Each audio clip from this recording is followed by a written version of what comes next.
Praise the lord. మన ప్రభువైన యేసుక్రీస్తు పరిశుద్ధమైనటువంటి నామంలో ఈ ఉదయకాలపు కృపావార్తను వింటున్నటువంటి మీ అందరికీ దేవుని పేరట వందనాలు చెల్లిస్తూ ఉన్నాను. అందరు బాగున్నారా? మరి పూట ప్రభు మనకిచ్చినటువంటి వాక్యాన్ని మనము పరిశుద్ధ గ్రంథంలో చదువుకుందాం. ద్వితీయోపదేశ కాండము 2వ అధ్యాయము 7వ వాక్యాన్ని మనము చదువుకుందాం. ద్వితీయోపదేశ కాండము 2వ అధ్యాయము 7వ వాక్యాన్ని మనము చదువుకుందాం. నీ దేవుడైన యెహోవా నీకు తోడై ఉన్నాడు, నీకేమియూ తక్కువ కాదు. హల్లెలూయా. నా దేవుని బిడ్డలారా గమనించండి, ఈ యొక్క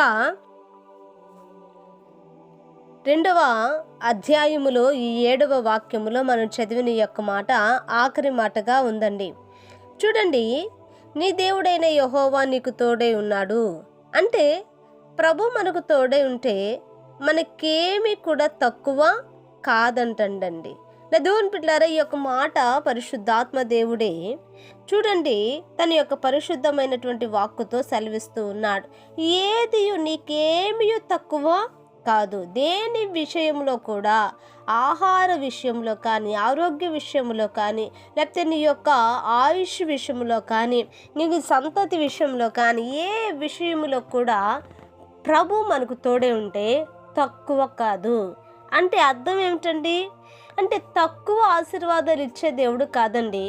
అది ఏదైనాను కూడా మన ప్రభు ఇచ్చేటువంటిది అది ఎక్కువగానే ఉంటుంది, కానీ అది సమృద్ధిగానే ఉంటుంది, కానీ తక్కువగా ఎప్పుడు కూడా ఉండదండి. అందుకనే ఆలోచించండి నా దేవుని బిడ్డలారా, ఒక విధవరాలు తన యొక్క బిడ్డని తీసుకుని వచ్చి దైవ సేవకుని దగ్గర మొరపెట్టుకున్నప్పుడు, ఇప్పుడు నేనేం చేయాలి? నా భర్త ఇదిగో అప్పులు చేసుకొని ఈరోజు ఆ అప్పుల వాళ్ళు నా పిల్లల్ని తీసుకుని వెళ్తా అంటున్నారు, మాకు ఆధారం లేదండి అని దైవజనుడి దగ్గర మొరపెట్టుకున్నప్పుడు, ఆ దైవజనుడు నా దేవుని బిడ్డలారా ఆ ఇంట్లో ఉన్నటువంటి ఆ నూనెను ప్రతి ఒక్క పాత్రలో పోయిగా ప్రభు ఆశీర్వదించి నా దేవుని బిడ్డలారా విస్తారముగా మరి ఆ కుటుంబాన్ని ప్రభు పోషించి ఆ నూనె నమ్మి మరి ఆ అప్పులు తీర్చడానికి ప్రభు కృపనిచ్చాడు. అంటే చూడండి, ఏది తక్కువ చేయలేదండి. ఆయన నమ్మినటువంటి వారిని,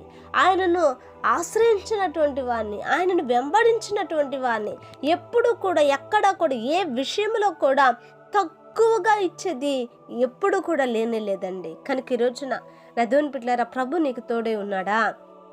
ఎందుకు నీ జీవితంలో మరి కొరతలు ఏర్పడుతున్నాయి, కొదువులు ఏర్పడుతున్నాయి?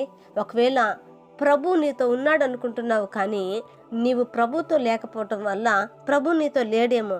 కనుక ఈ రోజున ఈ యొక్క వాక్యం ద్వారా నువ్వు పరిశోధించుకొని ప్రభుతో నీతో ప్రభు ఏకమై ఉండలాగున ఏది నీకెంత మాత్రం తక్కువ కాకుండా చూసుకోవటానికి జాగ్రత్త పడాల్సిందిగా ఈ యొక్క వాక్యం మనల్ని హెచ్చరిస్తుందండి. హల్లెలూయా. ప్రార్థన చేసుకుందాం. మహాపరిశుద్ధుడు అయిన మా తండ్రి, కృపగలిగిన దేవానికి వందనాలయ్యా. ఈ వాక్యం వింటున్నటువంటి ప్రతి వారిని మీరు ఆశీర్వదించండి. నిజమేనైనా అయాన తండ్రినైనా నీవు మాకు తోడుగా ఉంటే ప్రభా ఏది మాకెంత మాత్రం తక్కువ కాదు. నిజమేనైనా అయా, నువ్వు సమస్తమును చేయగలిగిన దేవుడు, ఏదైనా నువ్వు చేయగలిగిన దేవుడు, నీకు అసాధ్యమైనది లేదు ప్రభా. అయా మీరు దయచేయండి నాయన. ఈ వాక్యం వింటూ అయా ఎంతమంది అయితే విశ్వసించి ప్రార్థిస్తూ ఉన్నారు వారి జీవితాలలో నా ప్రభాయ ఏది తక్కువ కాకుండా మీరేనైనా సమస్తమును ఎక్కువగా మీరు ఎంచి దయచేయమని యేసు నామమున అడిగి వేడుకొంచున్నాము తండ్రి, ఆమేన్. Praise the lord.